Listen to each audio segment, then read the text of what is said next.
Mambo ni mengi alafu muda ni mchache. Tumeweza kuona Juma Lokole ameweza kuyanika ya bibie Zuchu kuteswa na familia ya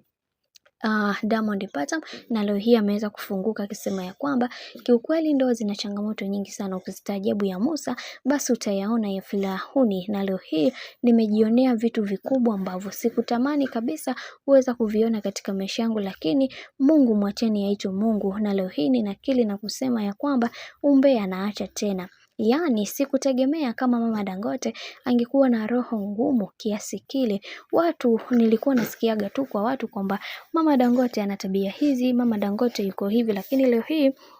nimeweza kujionea kwa macho yangu juu ya hiki ambacho kinachoendelea kwa sasa, ila nina imani kupitia hiki ambacho kinachoendelea kuna baadhi ya watu wengi watajifunza vitu vingi kutokana na yale ambayo yamekuwa yakitokea katika maisha, ila kutoka moyoni kabisa naumizwa na hizi taarifa kuweza kuona kabisa mama Dangote ndio chanzo cha haya yote kuweza kutokea kwa bibi Zuchu. Kiukweli nimeumizwa na hizi taarifa na natamani sana kuweza kuweka bayana, ila ni kwa vile ni familia naamua tu kuacha wazi, lakini mama Dangote hampendi kabisa bibi Zuchu na hahitaji kabisa kuweza kumuona katika maisha yake, jambo ambalo limenisikitisha na limenifanya niwe na huzuni kubwa, kwa sababu sikuweza kutegemea kama haya yote yangeweza kutokea kwa wakati huu. Na mara zote nimekuwa nikiongea kwamba familia ya Diamond Platnumz inampenda bibi Zuchu, lakini ni hakuna kitu, ni kwamba Zuchu ananyanyasika sana katika familia hile, na mara zote amekuwa akitafuta sana uhuru kuweza kuhakikisha